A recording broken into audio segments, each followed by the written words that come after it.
Армысыздар, құрметті партнерлар. Бүгін мен сіздерге Фаберлик компаниясы туралы және Фаберлик компаниясында қалай жұмыс жасауға болатыны туралы айтқым келіп отыр. Енді қош келдіңіздер. Жалпы менің аты-жөнім Жұмабаева Тәрбия. Фаберлик компаниясында 11 жылдан бері бизнес жасаймын. Бриллиантовый директормын. Міне мына миллион 200 мың премияны мен 2014 жылы алған премиям бұл. Бриллиантовый директор болғанда. Мына менің портретімді компания өзі жаңағы салып жаңа жылда сыйлыққа берді. Осыдан 5 жыл бұрын. 5 жыл бұрын болу керек.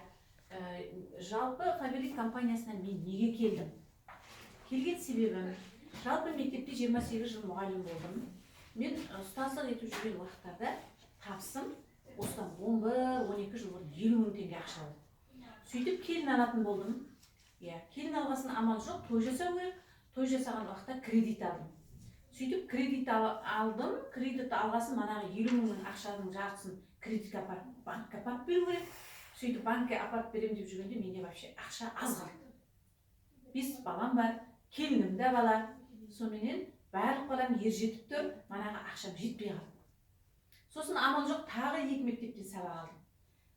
Олар 10 мың теңге берді. Сонымен 60 мың. 60 мың жете ме? Ойлап қараңдар. Сонымен не керек? Біреулер маған ақыл қосты. Осындай сетевой деген жұмыс бар. Сол жұмысқа барып кірсең, керемет жақсы табыс табуға болады. Мен жаңа кісінің айтқанын тыңдап, Oriflame компаниясына бардым. Oriflame компаниясына барған кезде менің ұтқаным сабағына қатыса берді. Сөйтіп, 1 жыл бойы үзбей жұмыс арасында сабаққа барам. Күнде шақырса, күнде барам. Сөйтіп жүрген кезде көп затты үйреніп қалдым. Мына сетевой маркетингтің ерекшелігі неде екенін түсіндім. Оны да тез ұққан жоқпын. Компания жалпы товарды өзі әкеліп береді. Дұрыс компанияның товары көп болады. Заводы белгілі болады деген сияқты әңгімелерді ол жерде де айтты. Бірақ мен Oriflame компаниясының заводын көргенім жоқ. Товарлары ылғи косметика. Ойлаймын, жасым болса 50-ге келіп қалды. Мына бояуларды нағыла берем. Сонымен не керек? Үйге әкелем, жаңа 150 бал жаса дейді, 200 бал жаса дейді. Бірақ маған айтады ғой, душа не лежит деп. Маған манағы товар ұнамайды. Бірақ сабақ ұнайды, бизнес ұнайды. Кәдімгі күнде сабағына қатыса бергім келеді. Бірақ ішімнен ойлаймын, шіркін, мына товарлардың ішінде моющие средства болса, я болмаса тағы да витаминдер болса, тағы басқа заттар болса, адамға киім болса деп ойлаймын да, ылғи бояу ана. Сөйтіп жүргенімде 1 жылдан кейін ойламаған жерден осы Фаберлик компаниясына мені шақырды. Келінім бар, мен бар, осы компанияның маркетингін тыңдадым. Өте керемет, ұнап қалды. Себебі манағы товар мен ойлағандай екен. Мен армандағандай. Армандаған дұрыс дейді ғой, действительно армандаған дұрыс екен. Менің арманымдағыдай осындай компанияға жолықтым. Сонымен не керек? Осы міне Фаберлик компаниясында мен 11 жылдан бері бизнес жасаймын. Бұл бизнесте өте кереметтігі, мынандай керемет жақсы каталогымыз бар. Бұл каталогтың ішіне Фаберлик компаниясының товары сыйып тұрған жоқ. Компанияда 8 мыңнан астам товар бар. 8 мың товар бар. Ал мына каталогтың ішіне 1100 товар сыйып тұр. Каталогқа 1100 товар сыйып тұр. Енді мынадан қалың қылу мүмкін емес. Қалған товарды сайттан өздеріңіз кіріп, әрі қарай ала аласыңдар. Кейде товар даже жетпей қалып жатады. Енді компанияға келгеннен кейін менің ұққаным, адам өзіне берілген міндетті орындау керек. Егер сен бизнес жасайын деп келсең, мен ақшаға келген адаммын ғой. Мен бірден бизнесті қаладым.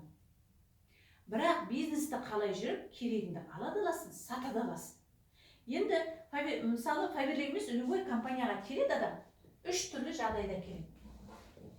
Бірінші, тұтынушы болып келеді.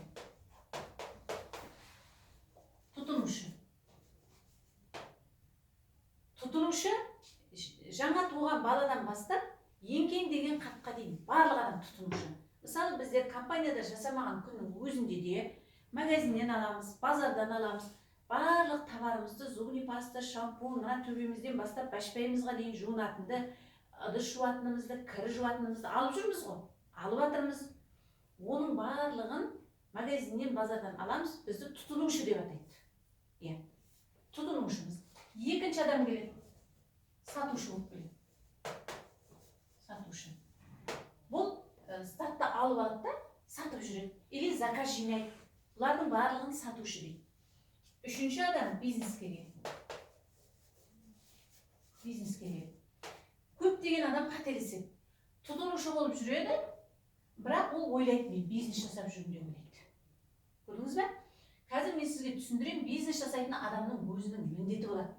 Тұтынушы адамға Faberlic компаниясы 20% арзанға береді. Мысалы, тек керегін алып жүретін 50 балл жасамайтын адамдар 20% арзан қалады. Ал сатушылар ол көп алады затты. Ол 50 балдан артық алады. Сондықтан оларға 26% арзанға береді. Жазып алыңыздар. Енді бизнеске келетін адам, мысалы мен бизнеске келдім деп айтқым ғой.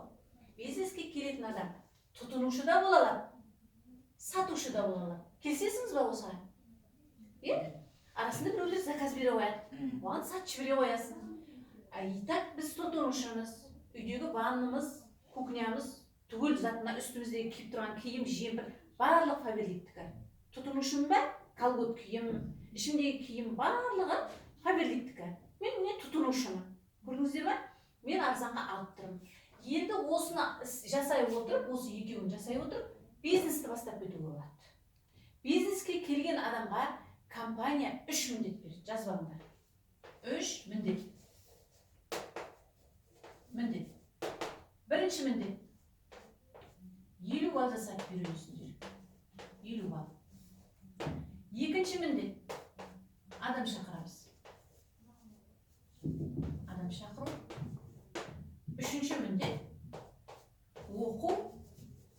Сосын оқыту.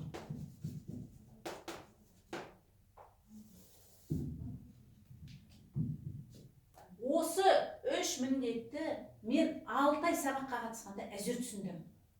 Құрметті партнерлар, сіздер ойлаңыздар. Компанияға келесіңіздер, келгеннен кейін ешқандай сабаққа қатыспайсыңыз. Тек ең бірінші түсіндіреді, заказ алып, заказ беруді үйретеді. Осы дейді, мына каталогты көресіңіз. Содан кейін сабаққа қатыспайды. Уақытым жоқ. Ой, мен ондайға қызықпаймын. Неше түрлі сылтаулар айтады, сабаққа қатыспайды. Бірақ неге маған ақша берілмейді? Неге маған подарка берілмейді? Неге оны олай емес, неге бұлай емес деп артынан ренжиді. Сабаққа қатыспаған адам ештеңеге түсінбейді. Мен күнде сабаққа қатысқанда мына 3 міндетті 6 айда түсіндім. Және өзімнің спонсорымның айтқанынан түсінгенім жоқ. Бөтен біреудің айтқанынан түсіндім. Көрдіңіз бе? Адам құлағы естімейді.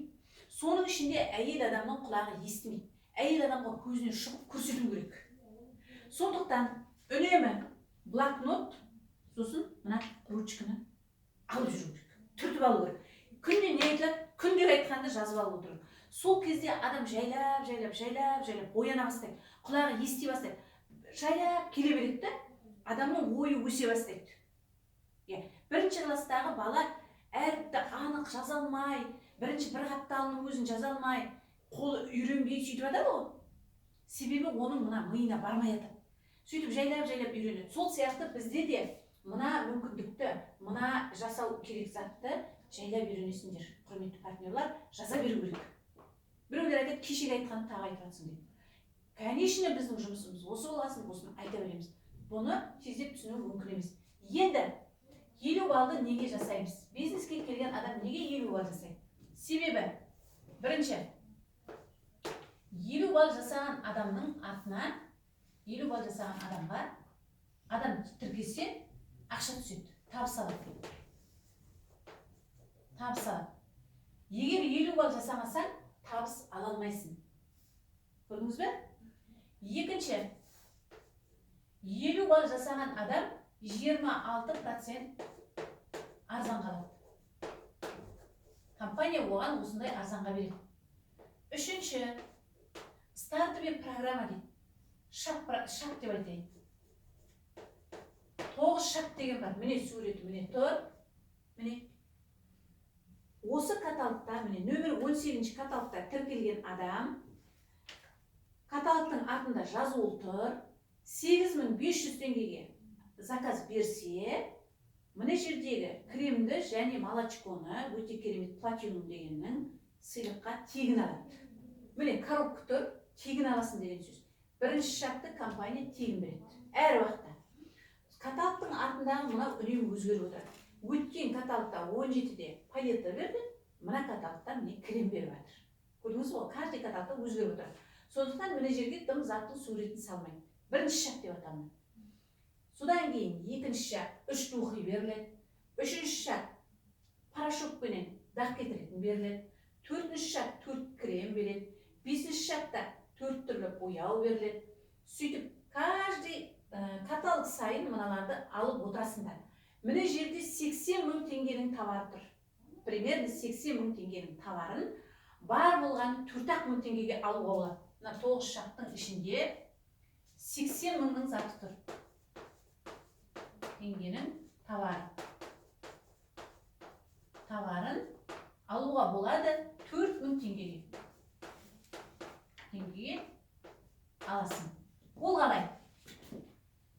Компанияға келдің, тіркелдің, бірінші шартты аласың, 8 000 теңгеге аласың. Содан кейін каждый каталог сайын 9500 теңгеге алсаң, 1500 теңгеден алып отырасың әр шартты. Мынау ақшалы. Ал егер 50 балл жасап отырсаң, немесе 20 000-ға заказ берсең, онда мына затты 500 теңгеге аласың. 500, барлығы 500 теңгеге аласың. 8 шартта. Көрдіңіздер ғой, е? Сонда сіз 80 000-ның затын бар болғаны 4 000 теңгеге алуға болады. 50 балл жасаған адам міне осындай.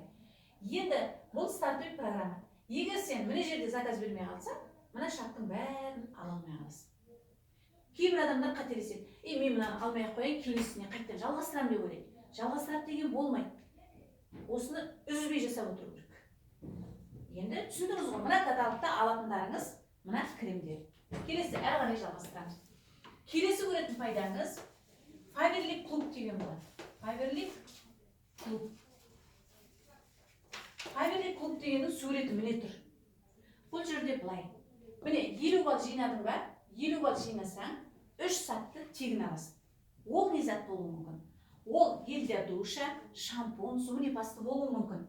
Сөйтіп, сенің жинаған накопительный программа дейді, жинаған балыңа сен тегін зат ала аласың. Егер дым үзбей, каждый каталог сайын 50 балл немесе 100 балл жасап жинай берсеңдер, онда өте қымбат мынандай постельный заттарды, немесе басқа қымбат заттарды тегін алуға болады. Кремдерді, мысалы мынандай қымбат кремдерді, бетімізге жағатын 4 000 тұратын кремді тегін аламыз жиналған балдарға. Бұл түсінікті ғой, сонымен қатар компанияда 50 балл жасап, артынан адам ертіп, процентке шығып жатқан адамдарға спонсоры тағы да сыйлық береді. Ол спонсордың өзі береді. Біреу ақшалай беруі мүмкін, біреу заттай сыйлық беруі мүмкін. Сосын 50 балл жасаған адамдарға бөлек спонсорлар лотерея ойнатып жатыр. Осындай керемет жақсы 50 балл жасаған адамдардың мүмкіндіктері бар. Келесі, бизнеске келген адам обязательно адам шақыру керек. Егер адам шақырмаса, онда бизнес жүрмейді, осымен тоқталады. Көрдіңіздер ғой? Кез келген жұмыс адаммен бітеді. Мысалы, мектепке бала оқытатын болса, мектепке бала керек. Дұрыс па? Бала болмаса, ол мектеп болмайды. Онда ол жерде мұғалім не істейді? Немесе дәрігер, егер ауру адам келіп, дәрігерге қаралмаса, больница болады ма? Болмайды. Дүкен ашып қойдың сен үйіңнің қасынан, дүкен аштың. Егер дүкеннің ішіне адам келмесе, сен дүкеннің шаруасы жүре ме? Сол сияқты, міне жерде де сен компанияға адам шақырасың. Адам шақырасың, ол адамды үйретуің керек, оқытуың керек. Ал ол адамды үйрету үшін обязательно сен өзің бірінші үйреніп алу керек. Сонда мына 3 нәрсе бір-біріне байланысып тұр. Түсіндіңіздер ғой, Міне, мынау болмаса, мынау болмайды. Мынау болмаса, мынау болмайды. Осы үшеуінің біреуі болмаса, сенің бизнесің жүрмейді. Ақша тапқың келсе, осы үшеуі қатар жүру керек. Компанияға адам шақыру үшін обязательно товар айту керек бірінші. Егер сен адамға бірден мен Фаберлик компаниясында жасаймын, менің артымнан тіркеле қойшы дегенде, адам тіркеле қоймайды. Ойланып қалады, мен неге тіркелемін? Себебі не оның? Ол бұрын жасаған адам болуы мүмкін, онда ол тіркелуі мүмкін. Ал бұрын естімеген, жасамаған, вообще Фаберлик деген компанияның не екенін білмейтін адамға ол жабайы болып көрінеді. Сондықтан сен адамға бірінші товар туралы айтасың. Біздің компанияда 8000 түрлі товар бар. Ол товарлардың барлығын любойын сен пайдалана отырып айтуыңа болады. Енді компанияға келгеннен кейін бірінші товар айттың. Мысалы біздерде міне кремдер бар. Өте жақсы кремдер бар. Мынау корейский крем. Корея мен Россия екеуі бірігіп, биылдан бастап Айсел деп аталатын керемет жақсы серияны ұсынып отыр. Бұл серияны көптеген адам мақтап жатыр, бетке увлажнение береді, дымқыл береді. Фаберлик компаниясының өзінің өмірге әкелген кремі кислородный, легендарный кислородный бальзам деп аталатын крем. 1997 жылы өмірге келген, русская линиядан келген. Содан кейін мына крем Европаға ұнаған. Именно Германия, Франция, Италия сияқты мемлекеттерге ұнап, бұл кремді сол елдер пайдалана бастаған. Неге ұнайды? Себебі бұл кремнің құрамында концентрат жоқ. Мысалы айтайын, аузын бүйтіп бұрап ашатын кремдер бар. Мысалы Oriflame'де, Avon'да, Мерекеде кремдер бар, аузын бұрап ашасың, 1 жыл, 2 жыл бойы пайдаланып жүреді. Азбайды. Неге? Құрамында концентрат көп. Ол әдейі азбайтын қылып қойған. Ал мына крем, және осының кремдері, міне осыдан жасаған кремдер, осындай кремдер, аузын ашасың, 2 айда сұрылып бітеді. Түсініп отырсыңыз ғой? Жаққаннан кейін мынаның сұрылы 2 айда бітеді. Себебі міне аузын ашып жатқан сайын ауадан оттегіні адамның денесіне сіңіреді, мынағанда ол кіреді. Мынау өзі 2 айға жететін қылып жазылған. Міне аштың ба, 2 айдың ішінде мына крем жағып тастау керек. Бұның құрамында концентрат почти жоқ. Кәдімгі жаңа сауған сүт сияқты, малдың сүт сияқты. Сондықтан ол Европаға ұнап, Европаның әйелдері алып бастайды. 5 жылдан кейін атын Фаберлик деп өзгерткен. Негізі русская линия деп өмірге келген компания. Осындай керемет жақсы кремді Рима Корнеева ғалым дәрігер дерматолог ойлап тапқан. Бұл кремнің ерекшелігі күйіп қалғанда жаққан кезде күйіп тез жазылып тыртық қалмайды. Сосын құлап қалады адам, немесе бір жерді соғып алады, ол көгеріп кетеді. Сол көгермес үшін жағылады. Гематома дейді, гематома қылмайды, қанды тез тартып жібереді. Сол үшін жағылады. Сосын бір зат кесіп кетсе, соғып алған, кесіп кеткен жердің қан тыю үшін жағылады. Болмаса шағып алады, мысалы да, ара шағып алуы мүмкін. Соның уын қайтару үшін жағылады мына крем. Өте керемет крем. Біздің Фаберлик компаниясы осымен өмірге келген голубой кроп деп аталынады. Бұл оттегін 20% адамның терісіне сіңіреді. Адам күйген уақытта ет пен терінің арасында не қалмайды, су жиналмайды. Тез қарап отыр болып жазылады. Міне осы кислородный кремнен адамдардың бетіне жағу үшін для сухой кожи, для жирной кожи, для нормальной кожи деп бірнеше түрлі кремдердің сериясын шығарып отыр. Ол каталогта бар. Сонымен қатар бұлардың балы жақсы болады. Бал неге айтып жатырмын? Әрбір товардың балы болады. Бал ақша. Міне, бір бал 300 теңге тұрады. 300 теңге. Осыменен біздерге айлық төленеді, табыс төленеді. Мына товарлардың, сіздің алдыңызда тұрған товарлардың бәрінің балы жақсы. Олар бояулар, бұның шикізаты Италиядан келеді, Москвадан жасалынады. Мынау духилар, мысалы, духидың шикізаты Франциядан келеді, бірақ Москвадан жасалынады. Мынау витаминдер, көбісі российский таза табиғи өсімдіктен алынған витаминдер Москвадан жасалынады. Кейбір мына Доброген сияқтыларды Санкт-Петербургтан арнайы дәрі шығаратын жерден сатып алады. Осы сияқты товарлардың балы өте жақсы болады. Енді біздің компанияның товарының ақшасы қымбат емес, қалтаға ыңғайлы. Неге? Себебі завод Москвада орналасқан. Рубль өсіп жатқан жоқ. Ал неге евро мен долларды бағынатын товарлар қымбат? Себебі евро мен доллар өсіп жатыр күннен күнге. Енді сіз келдіңіз, бизнес да ақшаны қалай алуға болады, соны айтып жіберейін. Мысалы келдіңіз, мынау Сая келді. Келгеннен кейін неше балл жасау керек дедім жаңа? 50 балл жасау керек дедім. 50 баллыңызды жасап тастайсыз, сосын міне адам шақырдыңыз. Мысалы 3 адамға товар айттыңыз. 3 адам алам деді. Бірақ сіз оған айтасыңыз. Алғаның жақсы менен. Мен пайда көрем. Мен арзан қалам. 26% арзан қалам. Сіз соны өзіңіз алсаңыз қалай болады деп айтуыңыз керек. Міне арзанға. Или 20, или 26% арзан қаласың деп айтасың. Мынаның бәрін айтып шығасың. Көргетін пайдаңды айтып шығасың. Былай. Мынаны айтасың, мынаны айтасың. Мен мына айтқан бәрін айтасың новый адамға. Сөйтіп 3 адамды тіркедің. 3 адамың, мынау көршің, мынау досың, мынау апа. Бар ма осындай адамдарыңыз? Бар ғой, бүкіл қазақ бәрінде бар. Сөйтіп оларға товарды айттың, мүмкіндікті айттың, тіркелді. Мынау 50 балға заказ бер, мынау 100 балға заказ бер, мынау 10 балға заказ бер.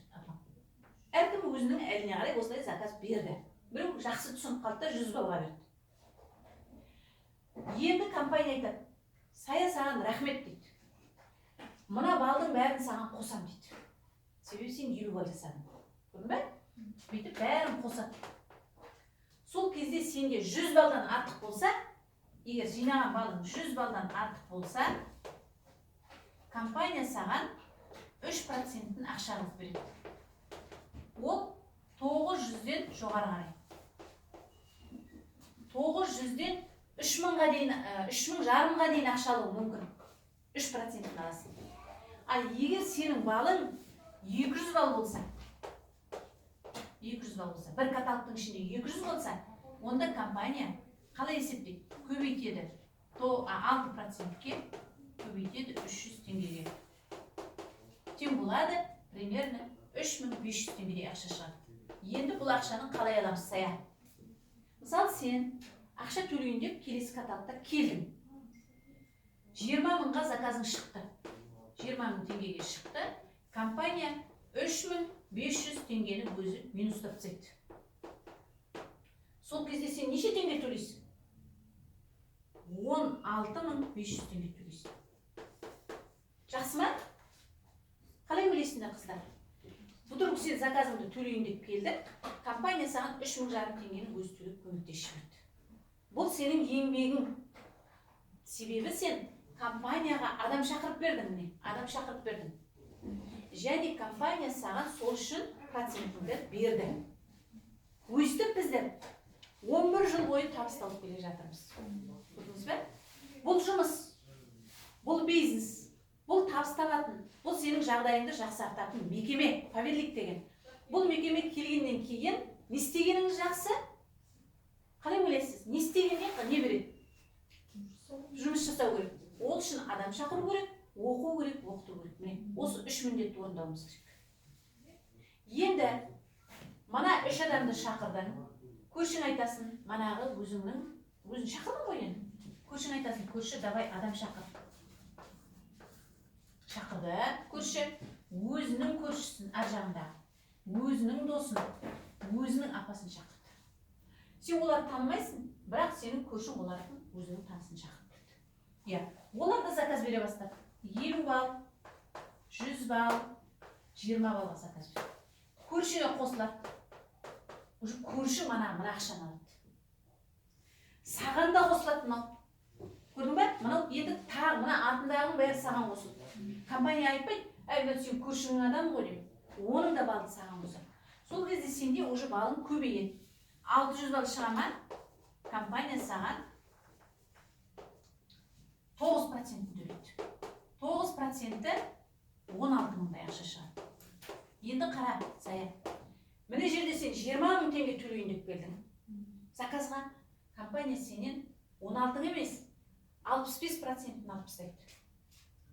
65%-ін төлеп тұрады. Өзі төлейді. Мысалы, сенде 16 мың теңге ақша шығып тұрса, сенің заказың 20 мың болса, 20 мыңның 65%-ін төлеп береді. Примерно 12 мыңдайын төлеп береді. Қалған 8 мыңын өзің төлейсің. Қалған ақшаң сенің счетыңда жата береді, запаста жата береді. Көрдің бе? Ал Ал сен 30.000 теңгеге ақша төлейін деп болсаң, онда 16.000 төлеп береді. Түсіндің? Енді досың шақырт адамды. Досың тек бір адам шақырт. Ол да 100%. Көрдің бе? 100% досыңа қосылады, саған да қосылады. Енді апаң айттың, апа адам шақыршы дедің. Апаң деген 4 адам шақырды міне. 4 адам шақырды. Апаң өзінің досын шақырды. Апаң өзінің көршісін шақырды. Күйеуінің досын шақырды. Сосын класстасын шақырды. 4 адам шақырды. 4 адам 50 балл, 100 балл, 10 балл, 30 балл заказ берді. Апаңа алып та қосылмайды. Қосылмайды. Неге? Мыналардікі қосылды, ақшаға шықты. Апаң ақшаға шықпай қалды. Не істейміз енді? Не болды? Сая қара. 50 балл бірінші міндет. Апаң сенің бірінші міндетін орындады ма?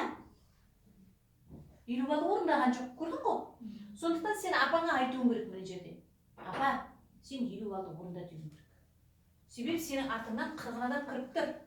Мына балл саған қосылу үшін обязательно 50 баллды орында деп сен апаңа ақылыңды айтуың керек. Сол кезде сенің апаң 50 баллды орындаса, мына балдың бәрі апаңа қосылады. Уже апаңа ақша шығады. Сосын осының барлығы саған қосылады. Көрдің? Қанша еңбек етіп жатсың? Сөйтіп 1000 балл бола ма? Компания саған 12% төлейді. 12%-те примерно 30 мыңдай, 34 мыңдай ақша шығады.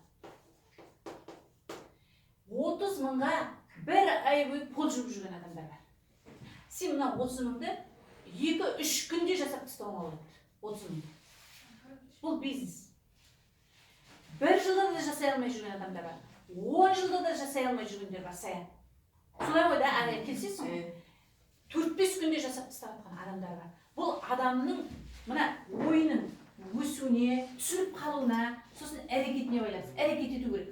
Әрбір әрекет сені жетістікке жеткізеді. Қозғалған сайын үйрене бересің, қозғалған сайын үйрене бересің. Енді қараңыз. 1000 балл жинадым да, күнпалы 1000 балл жинадым. 1000 балл болған кезде компания саған 15%-ін береді. 15%-і примерно 60 мыңдай. 60 мыңдай. 60 мың теңге ақшаға шыққан кезде мынандай қылып шегермейді. Уже сен документ бересің компанияға, ипіңді ашасың, уже ақшаны банктен аласың. Осы жерге келген кезде декрет төленеді, босанған келіншектерге декретіне ақша төленеді. Егер бір баласы болса 7 мың теңге, ал 2 бала одан да көп баласы бар адамдарға 15 мың теңге, 15 мың теңге, бір жылда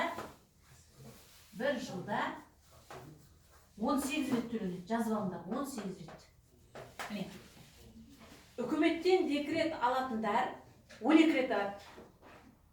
А біздің компания, Фаберлик компаниясы, ешқандай компанияда жоқ, тек Фаберлик компаниясы біздің келіншектерге декрет төлеп отыр. Менің келіндерім және менің партнерларым барлығы осы декретіне ақшаны бір жылда 18 рет алып отыр.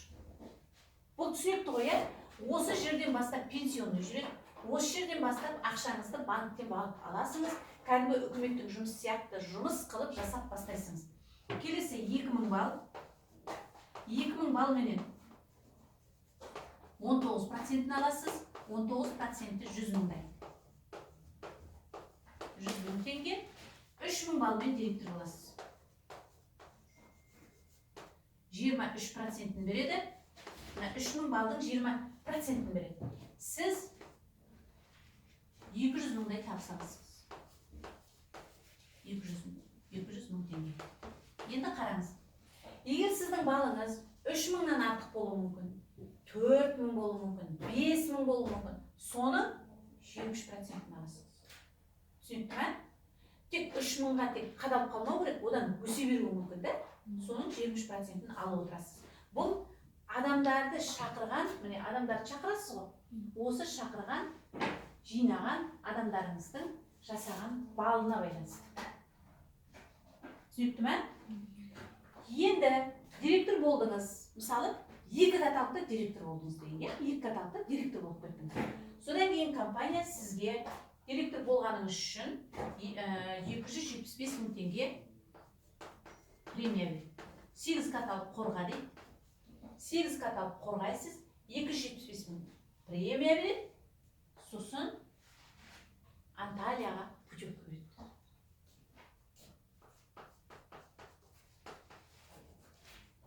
Анталияға путевка береді. Енді қара, қазір 14-ші каталогтан бастап 3-ші каталогқа дейін қазір керемет жақсы акция болып жатыр. Ол акция былай. Сіз келдіңіз, тез келдіңіз. Өзіңізден кейінгі не шақырған адамыңыз, мысалы саясенде бұрында келген адамсың ғой.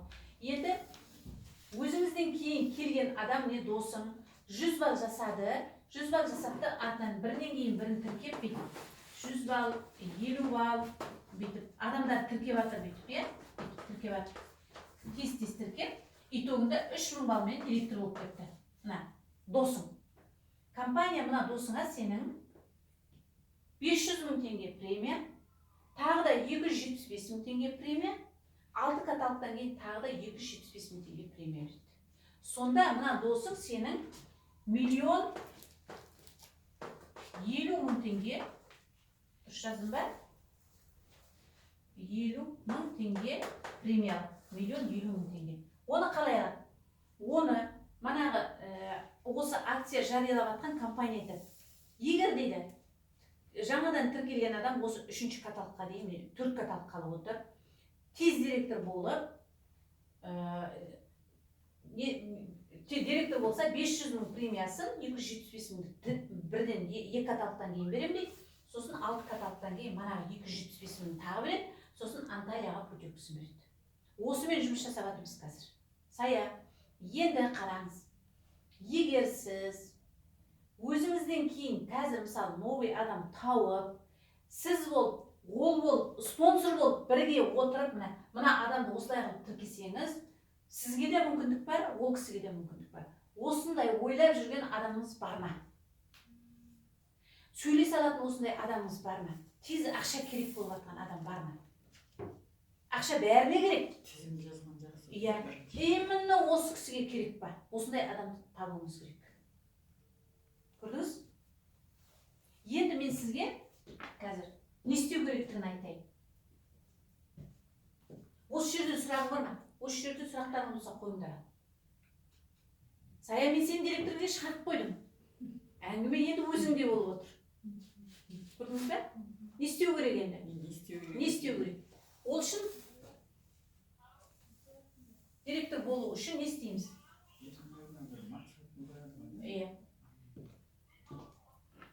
Бірінші мне блокнот, екінші ручка, обязательно. Блокноттың бірінші бетін ашасың.